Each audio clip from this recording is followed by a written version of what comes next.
What's going on, guys? K-Dub here with another episode of Crypto Zombie. Welcome back to the channel. Hope you're having a great day today. Hope you're enjoying your weekend. Now, there is a lot of FUD going around right now about what could possibly potentially happen next week. Now, I'm obviously talking about the over $1 billion worth of potential assets that could be released from FTX. Now, people are saying this could be very bad for the market. It could be catastrophic, right? Now, the other thing I wanted to talk about was the DXY. The DXY has actually put in a higher high. If we actually have a look right here, you can see that we are now sitting higher than this peak over here. So obviously this is scaring a lot of people, and everyone's waiting for this big reversal on the DXY, or else everything is just gonna, crash down to zero, catastrophe. Well, I told you in my previous video, which is actually a really great video if you haven't seen it, on the Bitcoin ETF, we're gonna talk about the DXY and what's really going on right now, and why some people may actually have it a little bit backwards. Also, again, you're hearing people losing interest in crypto, saying that the ETF is just going to be a big, nothing burger, sell the news, and also the fact that we're not early and there's no chance to make any money in crypto anymore. You're going to be absolutely mind blown when you see what is really happening right now while everyone's basically disappeared, right? YouTube is quiet, Twitter X is quiet, right? No one's paying attention. So we're going to go over all that today. Make sure you stick around to the end of the video. And also, I'm going to push the TA to the end because, let's be honest, it's been pretty boring. So if that sounds good to you, you know what to do. If you're not subscribed, definitely consider it. Shout out to everyone who has been subscribing. I love you guys all. Let's dive in. Let's have a look at what's going on right now. First thing, though, that I did want to say was a little bit of a warning. If you are following Vitalik Buterin over on Twitter, just be careful. They think his account got hacked and there was $700,000 that have been lost in phishing scams. Please, please, please be very careful. Don't click on any links that you don't understand, right? So here's the big thing that everyone's freaking out about. This is the fact that FTX, they're saying, could have some big selling pressure in the next week. They will likely get approval to liquidate their assets on September 13th. Now, just gonna say, how many times have we heard this FUD, right? The Tether FUD, the Mt. Gox FUD, and now it's the big FTX FUD. Is it really gonna hit the markets that bad? Well, if you have a look right here, the majority of the holdings are really in Solana and the FTT token. And just having a look at Bitcoin, okay, so $268 million in Bitcoin. If we come over here in CoinGecko, and keep in mind, this is the weekend. This is the weekend, and it's very slow, and there's nothing happening. And you can see right here that Bitcoin has done $5.1 billion in trading volume. Now, I'm not going to go into whether or not this is wash trading, whatever. My point is, it did 5.1 billion. So I don't think 200 and something, change is really going to affect it. So do I think that this is just sort of FUD? Yes, I do. I think maybe people may react to the news. People may freak out and sell. That could maybe see something, but this alone won't cause it. Plus, you can see that they're limiting it to only 200 million per week. So no, I don't think this is going to affect the market. So that's my opinion on it. I don't feel the need to talk about that anymore. Moving on, this is what we need to discuss though. $100 billion has exited the US banking system in just 3 months. Kevin O'Leary was talking about this over on Fox, and he was saying that people are very nervous about putting their money in banks, and he expects more and more collapses potentially to happen over the next year. But then the big question is, well, if they're not putting their money in banks, where are they putting their money? Good question, right? Maybe. Are they accumulating Bitcoin? Well, that's a theory, but just to kind of point out the fact, one of the discussions that we had in the previous video was smart money, right? And saying how when BlackRock gets involved in something, they know what they're getting involved in, they know what they're doing, and yeah, they could make money on fees, of course, that's how all exchanges make money, but at the end of the day, BlackRock prides themselves on being an asset manager of assets that appreciate in value over time. So they actually want to see the price go up as well. And just look at this guy over here. This is Ricardo B. Salinas. He is one of the richest people in the world, one of the richest in Mexico, $13.8 billion. And listen to what he has in his liquid portfolio. Only this. In the liquid part of the portfolio, I now opted to, I basically just have Bitcoin, MicroStrategy, 4 or 5 miners, some oil companies, and some gold miners. That's it. So if you don't want to listen to me, if you don't want to listen to anybody else, follow the money. This guy's got $13.8 billion. He's obviously doing something right? So if he's putting his money in Bitcoin and Bitcoin miners and things like gold and oil, maybe that's something we should all be paying attention to, right? Now, getting back to the ETF, again, if you did not watch that video, you gotta go back and watch it. But as you can see right here, according to K33 Research, a green light for a spot Bitcoin ETF could catalyze a 66% bull rally, consequently potentially propelling the price of Bitcoin towards 42,000 in just the first 100 days. You can see right here, these are the projected estimates. And they go on to say that the market is wrong and dramatically underestimates the impact of a US Bitcoin spot ETF. Odds for a US spot ETF approval have never been better. I expect stronger inflows, this is from the report, than both BITO and Purpose Managed in their first trading days. The past 4 years have seen a strong relationship between Bitcoin investment vehicle inflows and appreciating Bitcoin prices, right? So again, while everyone is sleeping on it, everyone's ignoring it, or saying, another narrative is, I saw somebody say, we'll never get another run like we did in 2020, and that was the greatest run ever. I was like, I don't know, guys. 2017 was pretty insane too. I don't know if you were there for 2017. It was like any coin you picked, any token you picked was like 100x, easy, right? So I actually think it's getting a little bit more difficult, but still, again, are we early? Well, look at this video right over here from Andrew Durkee. He's the CEO of Republic. He's speaking in front of Congress, and he's explaining technologies and how technologies advance over time. And it really puts you into perspective where we actually are in this cycle right now. We are in the early stages of this technology, and I really want to provide some examples of that. It generally takes about 25 to 30 years for human beings to adopt a new data transfer technology. Radio was invented in 1890, but wasn't commercially available until the 1920s. TV was developed in the 1920s, but wasn't in homes until the 1950s. Email was invented in 1969, but most of you most likely didn't have an email address until 1997.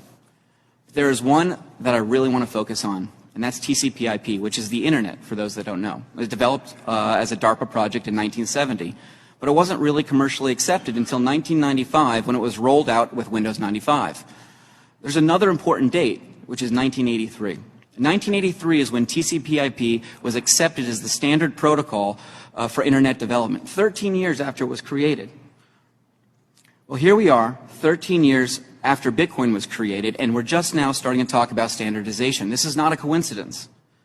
Adoption at this stage is not a technology problem, it's a human conditioning issue.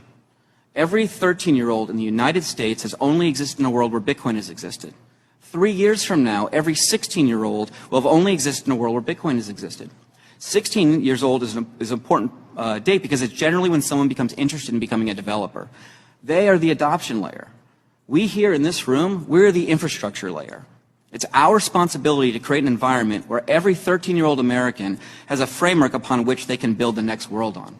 And if you think this is all just fluff, like we're just making this up, like everybody and their mom has crypto, that's not true at all. In fact, Brian Armstrong came out and he said that there's only roughly about 5% of the United States that actually actively trades and owns crypto. Now, of course, maybe somebody's doing some, P2P or something like that, but most people are using something like Coinbase, Kraken, Gemini, right? You can even see here, this is official data from AAA. Global crypto adoption as of 2023 is estimated to be around 4.2%, or around 420 million crypto users. We have over 8 billion people in the world, okay? So not even just talking about BlackRock and all these other guys with their $14+ trillion in assets combined, probably higher at this point. You're also looking at the fact that we still have 95% of the world that hasn't even bought Bitcoin, bought Ethereum, or even used a stable coin, right? So that is something to consider. Now, could it be a little bit higher? Maybe, right? We don't know. But even if it was up around 6%, 7%, that's still nothing considering, how much of the world has cell phones, how much of the world has cars, how much of the world has computers and internet and things like that. To think that there's still places that don't have internet is actually pretty mind-boggling. But nevertheless, guys, yes, we are early. If you don't think you're early, I don't know, maybe you're spending too much time on X listening to all this doom and gloom. I mean, look at the countries, right, that are just turning around. Uzbekistan's president has signed amendments introducing comprehensive cryptocurrency licensing for exchanges, mining pools, storage services, and mining activities. Licensed entities must now pay taxes, right? So as soon as you pay taxes, it's official, right? Marking recognition of cryptocurrency as legitimate assets aligning with global trends. And you can call it a conspiracy, you can call it a new world order, you can call it whatever you want, but even at the G20, they're talking about plans for digital currencies and the need to regulate. Laying the building blocks for a globally coordinated and comprehensive policy and regulatory framework for crypto assets. The global push for clearer policies on crypto assets has gained momentum under the Indian presidency, and a global consensus is emerging on the same. The presidency will support the IMF and the FSB, and FSB is also setting the contours of the regulatory framework for a globally coordinated approach to crypto assets. So the presidency, with the support of IMF and the FSB, is setting these contours. But it is still unfortunate that we have guys like Gary Gensler, for example, who are continuing to just stifle innovation. In fact, they have filed the appeal against Ripple as the legal battle intensifies. The SEC levels allegations against Ripple, accusing the company of stalling resolution to preserve unregulated XRP sales. But come on, let's be honest at this point. They just continue to take L after L after L. So you can talk all the smack you want about the US. Yes, we have a lot of problems, but at least the freaking judicial system is paying attention. At least they are separating themselves from Gary's ridiculousness and realizing this. You know, you have Tom Emmer, for example. He says that Gary Gensler has abused his authority to grow the administrative state to the detriment of the American people. Congress must use all of our tools, including the appropriations process, to restrict Chair Gensler from further weaponizing tax-paying dollars. That's why I'm planning to sponsor an apparitions amendment that restricts the SEC's use of funds on digital asset enforcement until there are clear rules and regulations in place. And there's also speculation that Gary might actually either resign or be completely replaced by next year. That's just sort of like the word on the block. That's what I'm hearing, right? But I hear it, guys. I hear you yelling loud and clear. What about that DXY? What about the fact that we're, over here, we're pumping, we're putting in these higher levels. This is scary. What does this mean for everything? Well, why don't we actually have a little bit of a look into the reality of really what is going on with the DXY, right? So the thing that you really need to pay attention to is really the DXY is a basket of currencies, right? So if you're looking at what's going on worldwide, you're actually seeing a lot of these other fiats fall, right? You could see that, the euro is down 2.6. You have Great British Pound, 2.4, Canadian dollar, etc. So you could see that really it's a reflection of the other currencies debasing themselves even faster than the US dollar. So that's why we're seeing this happen right here. But it doesn't really necessarily mean that the dollar in and of itself is strong. It's just the lesser of the evils, right? So that is sort of something that a lot of people don't really understand when it comes to the DXY, and just kind of historically looking at how the DXY behaves. And, I understand, money printing and all those other narratives, but if you just have a look, the most probabilistic outcome is a rally for the history books. The market has assigned this as the least probabilistic outcome. What a time to be alive. And it's just insane how negative everybody has been, how just the sentiment, right? Ever since the bottom, just these people saying we're going to go to 10, we're going to go to 5. And yet what did Bitcoin do? It literally rallied over 100%. Oh, but I get it, guys. It was a bull trap, right? It was all just a bull trap. I think we got a lot of sour bears out there right now sitting in cash who missed that complete opportunity. Now, we have talked about how the market may offer that opportunity one more time. I'll get into that, but it's not very likely. So let's dive in. Let's have a look. Having a look at the S&P. Again, S&P, putting in something. If you want one thing that could be a little negative, even though it had, is this doing something like a head and shoulders pattern? I mean, maybe, potentially, but even so, like we said, if we were to come down here and retest around, the 4130 area, we're still in this not parabolic trend, but we're still in this uptrend, this parallel channel. So until you can knock out one of these, right, and lose this upwards trend, then we are still, in fact, going up, and we also are bouncing off this heart line right here. So, I'm not seeing just yet the doom and gloom that everybody calls for. Now, talking about Bitcoin, yes, it is unfortunate that we have started to see these ribbons sort of flip to the other side. Same thing over here. We never actually technically got full confirmation. I know we got excited when we did have this yellow moving average, but really we never had 100% flip on the band. So I was saying we've never seen a flip totally into positive and then a flip totally back to negative. So technically, even if we do have this happen right now, it still wouldn't break the history of this EMA ribbon, because technically we didn't really get the full bullish flip. We were just looking potentially for that to happen. So really, all we got to do is break back above around the 26,700 level, and you would be right back inside of that, right? Also looking at, some of these major moving averages, we do have this 50, and zooming in over here, yes, we have been held down by it, but we have been also held down by this Terra Luna wick for quite some time, and we've actually had two bounces on top of that. The other thing which is interesting is if you zoom in here, right, you kind of got to say to yourself, and actually, let me go back to this. Let me go back to the smaller time frame real quick, because if I go over here to CoinCatch, for example, which, by the way, if you guys are interested in learning how to trade, make sure you guys check out the tutorial popping up above. We do have over $66,000 in bonuses, so just check that out. That will be popping up above. But look at something really interesting that we've seen. This is the same exact pattern playing out over and over and over again. Look, we have this fake out pump, start to lose some, start to lose the price, boom, sloppy Bart Simpson, right? We come back up, same thing. We start to lose, right? Sloppy Bart Simpson. That's gonna be the new thing, sloppy Bart Simpson. So we come up here, right? Start to lose the price, start to get pushed down, the wicks get lower, boom, same thing. But if you actually have a look at what we're kind of forming right now, you could argue that, so this is a double bottom, right? And we said that it was most likely that we were gonna have the pump, and we did, but that got rejected. But look at what's happening again, guys. We could potentially be putting in another double bottom. So we have two miniature double bottoms inside of a potential giant double bottom. That's extremely bullish. That's actually how most, of these, we get these reversals. In fact, if we come back over here, what do you think this was right here? What do you guys think this was right here?